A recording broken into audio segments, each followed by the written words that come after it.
Well, good morning once again. I'm Dave Barnhart with Manning Media, and we want to welcome you to our webinar this morning on Google Analytics, the 5 reports that are going to transform your marketing data. And just to let you know,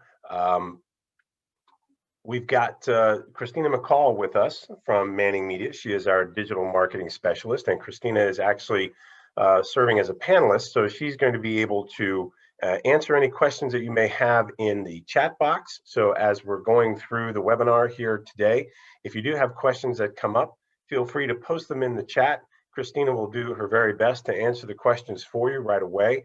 And we will have a Q&A at the end of the webinar, but as we go along, if you have a question that comes up, feel free to share it in the chat.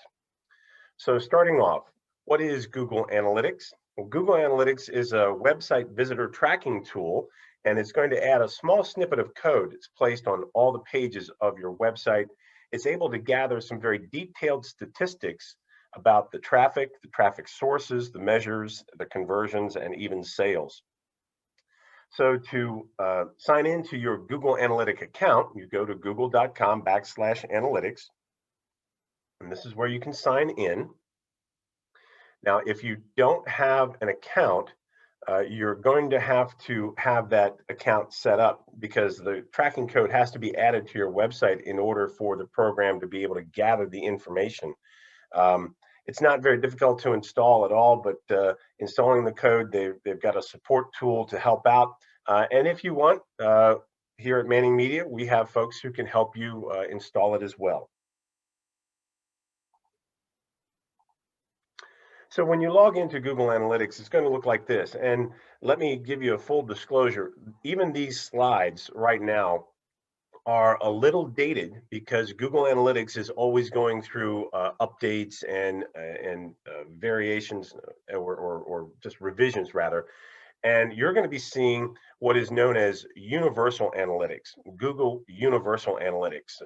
Christina and I were going through a bit of a primer late last week on the new Google Analytic forum called GA4. And it is also a tool that you can add to your Google Analytics. You can actually have both Universal Analytics and GA4 running on your website. I would suggest that you start out with the universal product first because it's going to allow you to kind of dip your toe in the water, so to speak, and start to understand the information that's available here. But as you grow more accustomed to the Google Analytics reporting and what you can find, you may want to go ahead and add the GA4 element to your website tracking as well.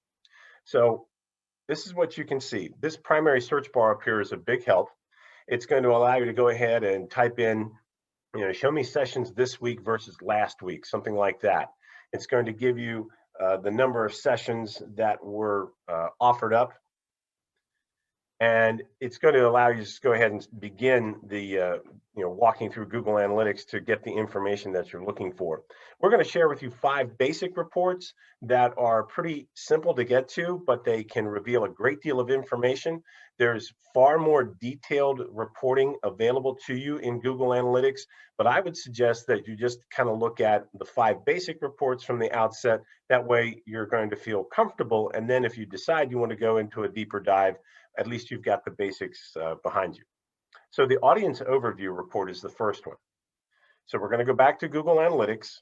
We're going to click on audience. Dave, real quick. Overview. And then you can set a date. So if you set March 1 to April 12th of last year. And you can look at your information by the month. It allows you to do the tracking monthly. So one of the first things that you're going to be looking at are users. How many unique visitors came to your website over a select time period? How many of them were new to your website? How many sessions? And this is how many times the website was visited over that selected period, both by new and returning visitors. The number of sessions per user.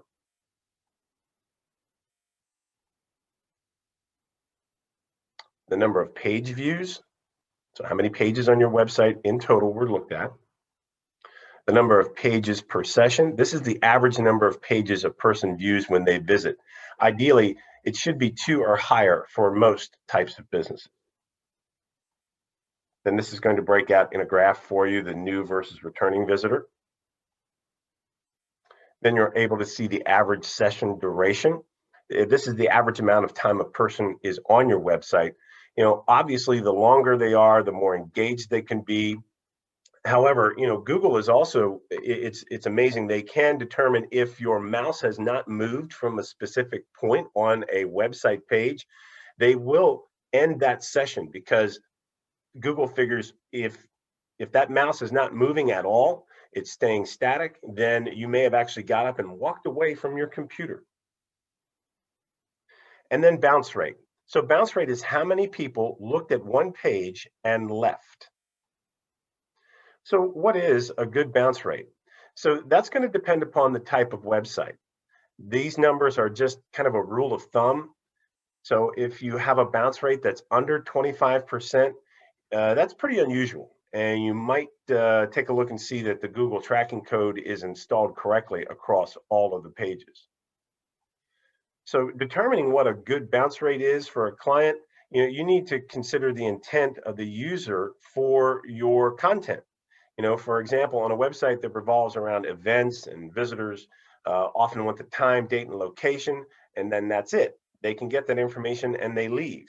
So the bounce rate on a website like that will skew a bit higher percentage-wise, which is fine because the user's needs are being met. Now, if it's an e-commerce site, visitors will want to shop around for a bit. The bounce rate there would probably be lower. An upward trend is particularly alarming for anybody who's doing e-commerce, because if users are leaving too quickly, that almost means for sure that that's translating into lost sales. So you do want to keep an eye on your bounce rate. Typically 26 to 40% is excellent. 41 to 55, that's about average for most websites. And then 56 to 70 is higher than average, but it could be fine. Again, depending upon the type of content that you're relaying on your website. If you just have a single homepage and it's one that scrolls universally down, it's possible that could skew your bounce rate a little bit higher. Over 70%, it's not very good, except if you're focusing on blogs, news sites, and then again, about event sites. So a high bounce rate, this is something that is very interesting. You do want to take a look at bounce rate coupled with a low average session duration. That's not good. It means that people are coming to the site and leaving very quickly after viewing only one page. Possibly it could have to do with the pages loading too slowly. It could mean that people just aren't finding what they're looking for and they're getting frustrated and leaving. So let's take a look at web traffic statistics before, during, and after any type of advertising campaign that you might be doing. That way you can see the impact of the message delivery and whether or not it's something that is doing the job that you want it to do. So whether it's a traditional or a digital campaign, you can see that impact that it's having on your website. You look at the time period before the ad campaign, then during the ad campaign, and then obviously after the ad campaign. You can put your data into perspective by comparing data by dates. So you're able to go ahead and select comparison periods. You may want to select the month before, the quarter before, or even go back as far as a year and compare the same time period from a year ago. When you do so, you're going to get a graph that's going to show you exactly that session activity on your website compared to when you might be using a new or different advertising campaign. And it's going to show you all the differences between users, new users, sessions, number of sessions, all of the primary data that we showed you earlier. So that's your audience overview report. Another basic report is the benchmarking channels report.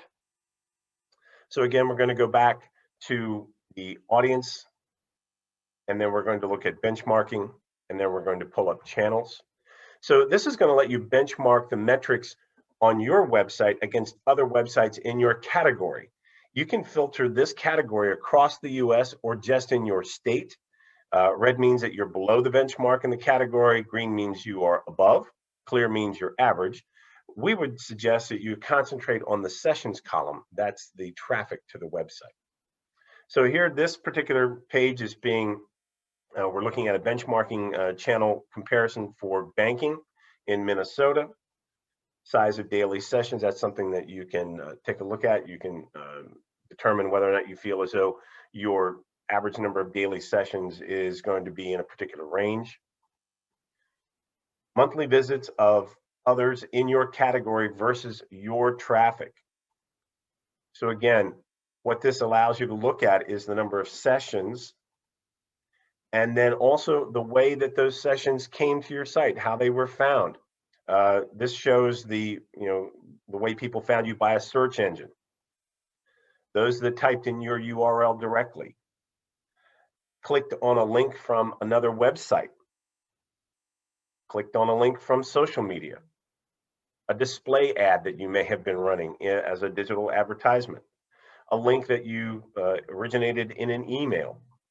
And then if you were using any kind of pay-per-click advertising, it's going to also identify those sessions. So that's the audience benchmarking channels report. The pages report is next. So we're going to go to click on reporting, then behavior, site content, and all pages to get to the main report page. This is going to show you the traffic to specific pages of your website, so you can see how traffic has increased to a landing page that you're using perhaps in an advertising campaign, in a digital ad campaign. So if you're not sure exactly what the URL is for those that are listed, you can click on the icon directly to the right, and it's going to open up that page and show you. It can, if you click on the landing page, it's going to take you to the URL, and you can get specific statistics for that page.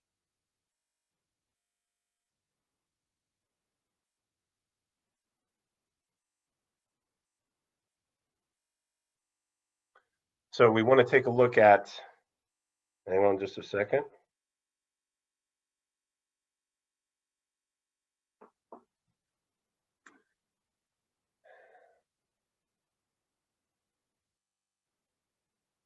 We're going to use this report to look at traffic for the landing page of the digital ad campaign that you might be running. So it's important that you can see, what the impact is on the pages of your website and which are the most popular. So again, we're going to look at the time frame, the before the ad campaign, the during the ad campaign, the after the ad campaign. What should you be looking for in Google Analytics? The audience demographics overview report. So again, we're going to go back to audience.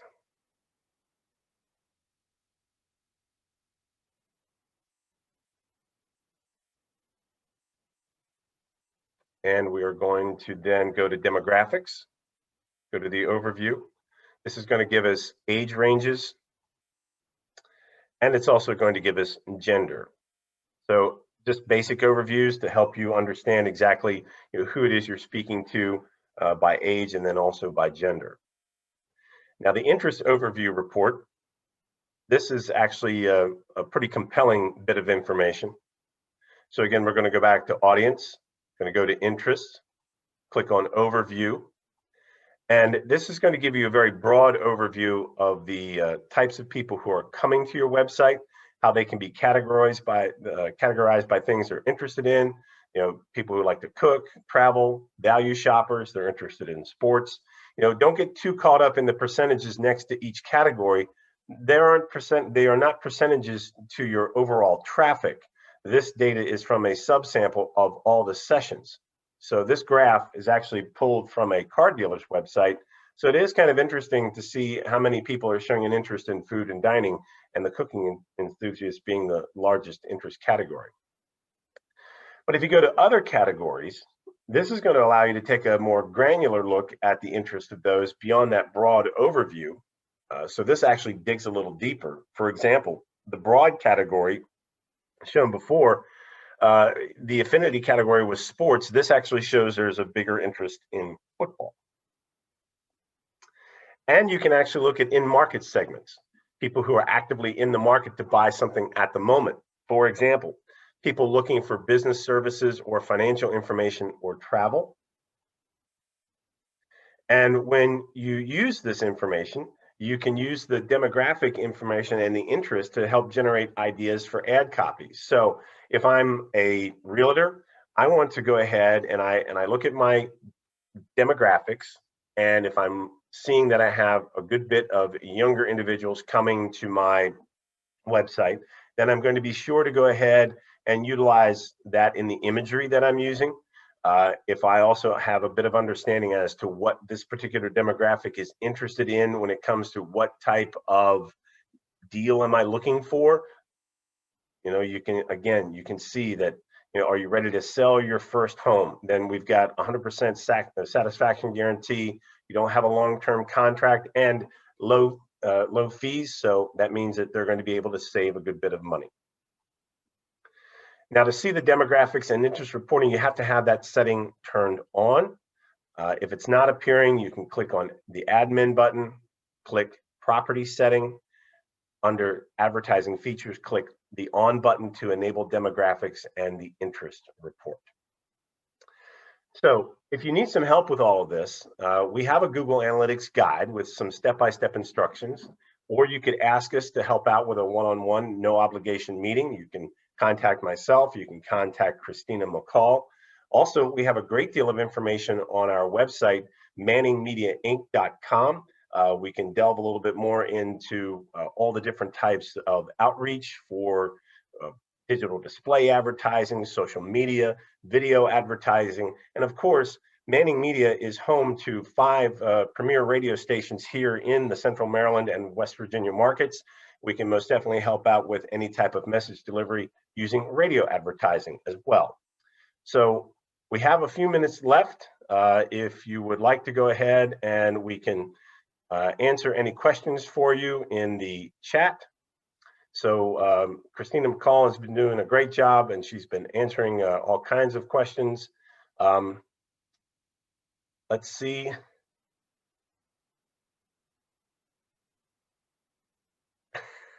It looks like you all have been able to see everything I've been talking about. Unfortunately, that's on me.